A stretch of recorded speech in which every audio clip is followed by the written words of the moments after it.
Truly Wireless Earbuds have been out in the market long enough now that overseas manufacturers have had plenty of time to copy the crap out of them. Premium options from Jabra, Samsung, and Bragi all have high build qualities and massive feature sets, but also carry a hefty price tag to match. So today we're going to look at two budget-friendly alternatives for under $60, the QCY Q29 TWS and the GRDE Truly Wireless Earbuds.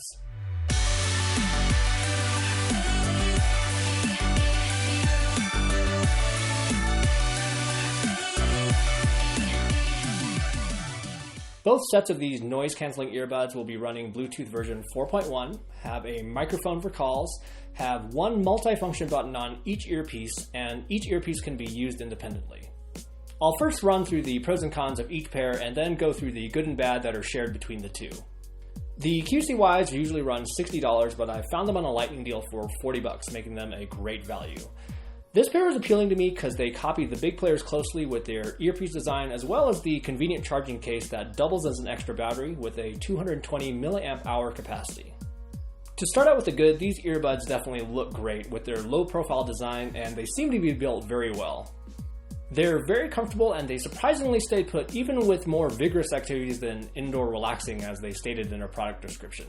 I was able to go on half-hour walks with the dog, only having to reposition them a few times.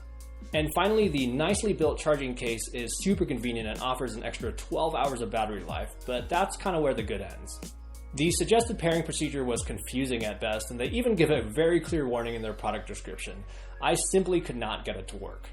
Also, the sound is very tinny, there's not going to be much bass response, and you actually may hear a slight delay between the left and right channels. And finally, they are very challenging to reposition in your ears without accidentally pressing the multifunction button. That multifunction button also has limited capabilities with no volume controls. The $40 GRDE earbuds, with a much easier name, were appealing to me because of their sport-centric features like the ear fin and sweat-proof design.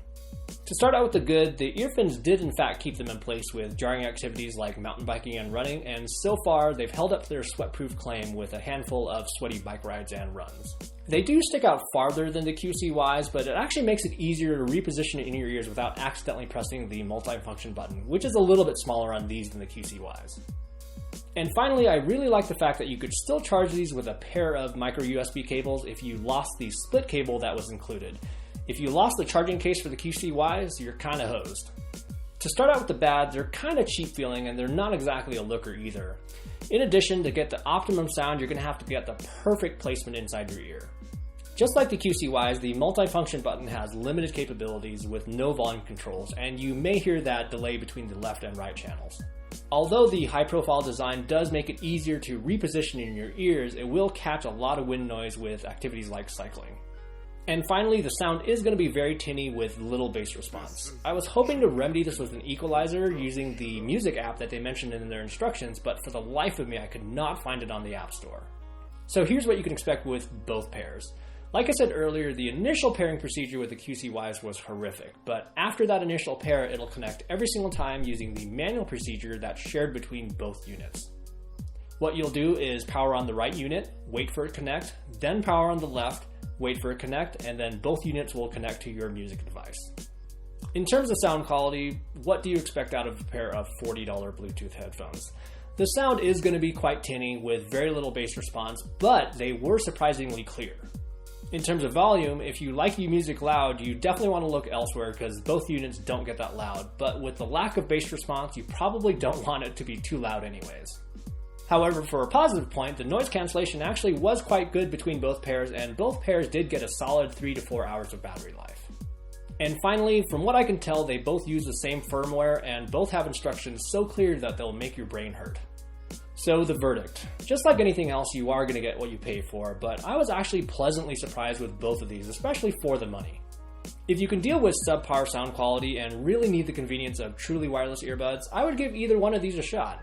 The QCY's charging case is super convenient, and they are really comfortable too, but if you're going to be doing anything more than indoor relaxing, I would probably look at the GRDEs. The GRDEs are going to be a great budget-friendly option for the athlete if you can deal with a subpar bass response.